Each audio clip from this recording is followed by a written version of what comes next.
ആരെവിടെ? ഇഞ്ചിപ്പാറക്കോട്ടയിലേക്ക് 200 പടയാളികൾ പുറപ്പെടട്ടെ. പേരൂർ തോട്ടിൽ കാവൽ ശക്തമാകട്ടെ. ഇരുമ്പൂന്നിക്കരയിലും കാളകെട്ടിയിലും അഴുതമേട്ടിലും വേൽക്കാർ നിലയുറപ്പിക്കട്ടെ. കരിമലക്കോട്ടയ്ക്ക് ചുറ്റും 500 പേർ കാവൽ നിൽക്കട്ടെ. പടപ്പുറപ്പാട് ഒട്ടും രഹസ്യമായി വേണ്ട. പെരുമ്പറ മുഴക്കി ഘോഷത്തോടെ മതി. പടഹധ്വനികൾ കേട്ട് കാട്ടുമൃഗങ്ങളും കാട്ടുവാസികളും നിലം തൊടാതെ പായണം. കറുപ്പയ്യ പറഞ്ഞത് മറക്കണ്ട. ശബരിമല പിടിക്കണം. പുലിപ്പതാക കെട്ടണം. ഹരഹര മഹാദേവ. ഉദയൻ ആക്രോശിച്ചു. മറവപ്പട ആർത്തു വിളിച്ചു. ഹരഹര മഹാദേവ. ചോളപ്പട വാഴ വീണ്ടും. ഉദയൻ പെരിഞ്ചോളൻ വാഴ വീണ്ടും.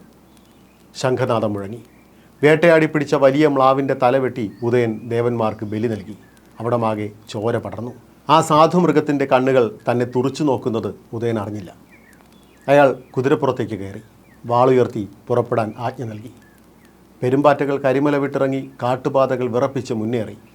കാട്ടിൽ വിറക് തേടിപ്പോയവരും മരുന്ന് പറിക്കാൻ വന്നവരുമൊക്കെ പടപ്പുറപ്പാട് കണ്ട് ഭയന്ന് പതുങ്ങിയിരുന്നു. ഉദയൻ അഭിമാനത്തോടെ ചിരിച്ചു. ഇതാ തഞ്ചാവൂർ രാജസ്ഥാനം വേണ്ടെന്ന് പറഞ്ഞ് എഴുതിത്തള്ളിയ അഭിമാനികളായ ചോളന്മാർ ഈ നാട്ടുകാരുടെ പെരുമ്പാറ്റ പടയോട്ടം നടത്തുന്നു. 18 മലകൾക്കും അധിപരാകാൻ പോകുന്നു. ദിഗന്ധങ്ങൾ മുഴങ്ങട്ടെ ഉദയൻ പെരിഞ്ചോളൻ്റെ നാമം. മറവപ്പടയെന്ന് ആക്ഷേപിക്കുന്നവർ വിറയ്ക്കട്ടെ. കണ്ണിൽ കണ്ട മൃഗങ്ങളെയൊക്കെ അവർ കൊന്നുതള്ളി. കൊല്ലാനുള്ള അറപ്പ് മാറാൻ. പെരുമ്പാറ്റകൾ കൂട്ടത്തോടെ ഇളകിയതറിഞ്ഞ് ശബരിമലക്കാടുകൾ ശബ്ദമുഖരിതമായി. പക്ഷികൾ കൂട്ടത്തോടെ ചിറകു വിരിച്ചു പറന്നു. കുരങ്ങന്മാർ അപായ സൂചന നൽകി. മാനുകൾ ഉൾവനങ്ങളിൽ ഒളിച്ചു. നരിയും കടുവയും എവിടെയൊക്കെയോ പതുങ്ങി. ഉദയന സംഘവും അഴുതമേട്ടിലെത്തിയപ്പോൾ ഒഴിഞ്ഞ കുടികളാണ് കണ്ടത്. ഊരിൽ ആരുമില്ല. ഉള്ളാളന്മാർ ഭയന്നോടിക്കാണും. അയാൾ വികൃതമായി ചിരിച്ചു. കുതിരപ്പുറത്ത് നിന്നിറങ്ങി ഉദയൻ ചുറ്റും നോക്കി. ആകെ 15 കുടികളുണ്ട്. ഒന്നും ബാക്കി വെക്കേണ്ട. കത്തിക്കണം. ചുടുചാരമാകണം. അവർ കുടിലുകൾക്ക് തീ വച്ചു. ഉള്ളാളന്മാർ വർഷങ്ങളായി താമസിച്ചിരുന്ന ഊരുകളിൽ തീ പടർന്നു. വൈക്കോലും പുല്ലും മേഞ്ഞ കൂരകൾ നിമിഷ നേരം കൊണ്ട് കത്തിയമർന്നു. വലിയൊരു വേലിൽ പുലിപ്പതാക കെട്ടി അവിടെ നാട്ടി. ഉദയൻ വാളുയർത്തി. അണികൾ വിജയഭേരി മുഴക്കി. കുതിരപ്പുറത്തേറി അവർ കുതിപ്പ് തുടർന്നു. ഈ സമയം അങ്ങ് അമ്പലമേട്ടിൽ മലയരയന്മാർ ഒത്തുകൂടി. എല്ലാവരുടെയും മുഖത്ത് ആശങ്ക. കുറേ കാലമായി അഭയം തന്ന സ്ഥാനമാണ് അമ്പലമേട്. ഇത് വിട്ടൊഴിഞ്ഞിനി എങ്ങോട്ട് പോകാൻ? കോർമൻ കാരണവർ താടി ഒഴിഞ്ഞിരുന്നു. മക്കളെ, ആദിമുത്തപ്പൻ വാഴുന്ന ഇടമാണിവിടം. ഇത്രയും കാലം ഇവിടേക്ക് പെരുമ്പാറ്റകൾ വന്നില്ല. ഇനി അത് സംഭവിക്കാം. നമുക്ക് അവരോട് പൊരുതാനുള്ള കരുത്തില്ല. കുറച്ചു നാൾ കൂടി കാത്തിരുന്നേ പറ്റൂ. ചിണ്ടൻ രോഷം കൊണ്ടു. എത്ര കാലമാണ് ഇങ്ങനെ കാത്തിരിക്കണത്?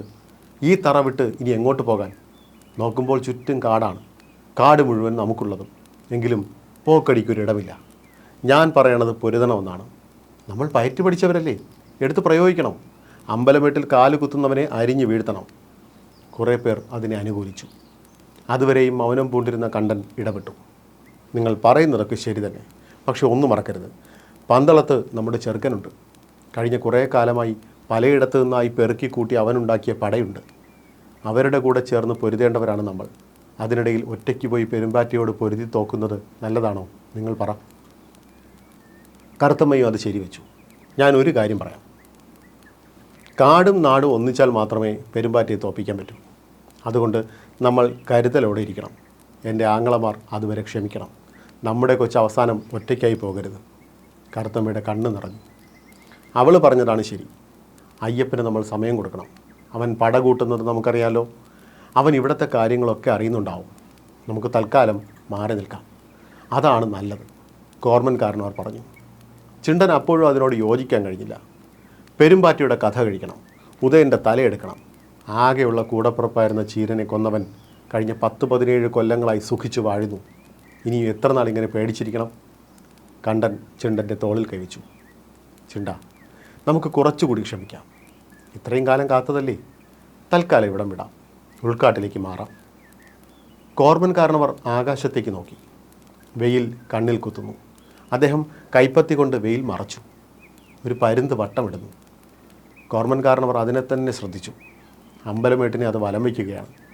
പതിയെ അത് താഴേക്ക് വരുന്നു. ഇടയ്ക്കിടെ അതിൻ്റെ ഒച്ച കേൾക്കാം. ആരും ബഹളം ഉണ്ടാക്കരുത്, അനങ്ങരുത്, എന്തോ അടയാളമുണ്ട്. കോർമൻ കാരണവരുടെ വാക്കുകൾ കേട്ട് എല്ലാവരും നിശബ്ദരായി. പരുന്ത് കോർമൻ കാരണവരുടെ ചുമലിൽ വന്നിരുന്നു. അതിൻ്റെ കാലിലെ കെട്ട് അവർ ശ്രദ്ധിച്ചു. ഒരു ഈറക്കുഴൽ, അതിനുള്ളിൽ ഒരു താളിയോല. കണ്ടൻ അത് അഴിച്ചെടുത്തു.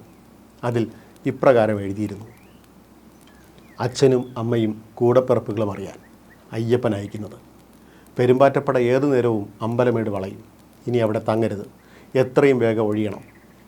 പടിഞ്ഞാറ് ദിക്ക് വഴി പന്തളത്തെത്തണം. ഇവിടെയുള്ള പടയ്ക്കൊപ്പം ചേരണം. ഉള്ളാളന്മാർ പുറപ്പെട്ടു കഴിഞ്ഞു. അവിവേകം കാണിക്കരുത്. പെരുമ്പാറ്റയെ ഒറ്റയ്ക്ക് തോൽപ്പിക്കാനാവില്ല. ഉടൻ തിരിക്കണം. അയ്യപ്പൻ. കോർമൻകാരുടെ കണ്ണ് നിറഞ്ഞു. ഞാൻ പറഞ്ഞില്ലേ അവനെല്ലാം കാണുന്നുണ്ടെന്ന്. എല്ലാവർക്കും സമാധാനമായി. ഒരു നീക്കുപോക്കുണ്ടായല്ലോ. കറുത്തമ്മ പരുന്തിനെ ചുംബിച്ചു. അതിൻ്റെ കാലിലെ ചെമ്പ് വളയത്തിൽ തേവർ എന്നെഴുതിയിട്ടുണ്ട്. കഴുത്തിൽ ഒരു കറുത്ത ചരടുണ്ട്. അതിൽ ഒരു മുദ്രയും. അതിൽ അയ്യപ്പൻ എന്ന് കൊത്തിയിരിക്കുന്നു. അവർ എത്രയും വേഗം പുറപ്പെടാനുള്ള ഒരുക്കങ്ങൾ തുടങ്ങി. ഉദയനും കൂട്ടരും ശബരിമലയിലെത്തുമ്പോൾ സന്ധ്യയായി. അയാൾ പരിസരമാകെ നിരീക്ഷിച്ചു. പൊളിഞ്ഞു കിടക്കുന്ന ഒരു ക്ഷേത്രം കാണാം. ഒരു മൂലക്കിരിക്കുന്ന കല്ല് വിഗ്രഹത്തിൽ അയാളുടെ കണ്ണുടക്കി. മുടി മുകളിലേക്ക് കെട്ടിവച്ച് ധ്യാനഭാവത്തിലിരിക്കുന്ന ഒരു ദേവൻ്റെ വിഗ്രഹം. ശില്പത്തിൻ്റെ ബലിഷ്ഠമായ ശരീരവും നീണ്ട മിഴികളും ഉദയൻ ശ്രദ്ധിച്ചു. മറവപ്പെട്ട സാധനങ്ങളൊന്നൊന്നായി ഇറക്കി വെച്ചു. ഇന്നിനി വിശ്രമിക്കാം. നാളെ ഇവിടം വൃത്തിയാക്കണം. പാളയം പണിയണം. അയാൾ ഉത്തരവിട്ടു. ഉദയൻ കഞ്ചാവിന് തിരികൊളുത്തി ആഞ്ഞു വലിച്ച് ഒരു കൽമണ്ഡപത്തിൽ ചാരിയിരുന്നു. അയാളുടെ നോട്ടം അങ്ങ് ദൂരെ അമ്പലമേട്ടിലേക്കായിരുന്നു. ഏറെ നേരം ആ ഇരിപ്പ് തുടർന്നു. അന്തരീക്ഷത്തിലേക്ക് ഉയരുന്ന പുക പലവിധ രൂപങ്ങൾ തീർക്കുന്നതായി അയാൾക്ക് തോന്നി. ഒരു ഭ്രാന്തൻ കിളവൻ്റെ പേച്ച് കേട്ടാണ് നിങ്ങളെന്നെ തടഞ്ഞത്. അന്നേ ഇവിടം പിടിക്കേണ്ടതായിരുന്നു. അയാൾ അനുയായികളെ ശകാരിച്ചു. ഉദയൻ പറഞ്ഞത് ശരിയാണെന്ന് പടയാളികൾക്കും തോന്നി. ഇരുട്ട് വീഴുന്നു. പടയാളികൾ പന്തം തെളിച്ചു. കുറച്ച് സ്ഥലം വൃത്തിയാക്കി അവർ കൂടാരങ്ങൾ ഉയർത്തി. ഉദയൻ്റെ സിരകളിലേക്ക് ലഹരി പടർന്നു. ബോധം നഷ്ടപ്പെടുന്നു. അയാൾ പുക ശ്രദ്ധിച്ചു. അതാ ഒരു പുലിയുടെ രൂപം. തൻ്റെ മുന്നിൽ ഗർജിച്ച് നിൽക്കുന്ന പുലി. അയാൾ പെട്ടെന്ന് ഞെട്ടി. പുലിയുടെ മുകളിൽ ഒരു യുവാവ്. അവൻ്റെ കയ്യിൽ ഒരു ചുരിക. അയാൾ അവൻ്റെ മുഖം ശ്രദ്ധിച്ചു. കല്ല് വിഗ്രഹത്തിൽ കണ്ടതുപോലെയുള്ള മുഖം. ചുരുണ്ട മുടി, നീളൻ കണ്ണുകൾ. ഇതെന്താ ഇങ്ങനെ? അയാൾക്കൊന്നും മനസ്സിലായില്ല. കഞ്ചാവിൻ്റെ ലഹരിയിൽ അയാൾ പിന്നിലേക്ക് മറിഞ്ഞു. ഈ സമയം അമ്പലമേടിൻ്റെ പടിഞ്ഞാറ് ഭാഗത്തെ കാട്ടുപാതയിലൂടെ മലയരയ സംഘം വേഗത്തിൽ നടക്കുകയായിരുന്നു. കാട്ടുവഴികളൊക്കെ അവർക്ക് മനപ്പാഠമാണ്. ചെങ്കുത്തായ വഴി താണ്ടി വേണം പമ്പാതീരത്തെത്താൻ. പിന്നെ യാത്ര പമ്പാതീരം വഴി. കണ്ടൻ്റെ തോളിൽ ചാരിയാണ് കറുത്തമ്മ നടക്കുന്നത്. കോർമൻകാരനവരെ കുറച്ചുപേർ പല്ലക്കിൽ ചുമക്കുന്നു. അദ്ദേഹം അവശനായിട്ടുണ്ട്. സന്ദേശവുമായി എത്തിയ തേവരെ അവർ തിരികെ അയച്ചിരുന്നു. ഉടനെ അവിടെ എത്തുമെന്ന മറുപടിയുമായി. പെരുമ്പാറ്റപ്പട ഇപ്പോൾ അമ്പലമേട് കയറി കാണുമെന്ന് ചിണ്ടൻ വേദനയോടെ ഓർത്തു. അവിടെ കല്ലറകളിൽ ഉറങ്ങുന്ന ഒരുപാട് മലയരയന്മാരുണ്ട്, ഗുരുമുത്തപ്പന്മാരുണ്ട്, പിന്നെ ചീരനുണ്ട്. എന്നും ഉറങ്ങുമ്പോൾ ചീറിപ്പാഞ്ഞു വരുന്ന കൊടികെട്ടിയ അമ്പ് സ്വപ്നം കണ്ട് ചിണ്ടൻ ഞെട്ടാറുണ്ട്. മുറുകെ പിടിച്ചിരുന്ന ശതാവരിക്കിഴങ്ങുകൾ ജീവനറ്റ കയ്യിൽ നിന്നും ഊർന്നു വീഴുന്ന പേക്കിനാവ്. ഇല്ല, ഇനി അധിക നാളില്ല. ഒരവസാനം ഉടനെ ഉണ്ടാവും. ചിണ്ടൻ ദീർഘനിശ്വാസം എടുത്തു.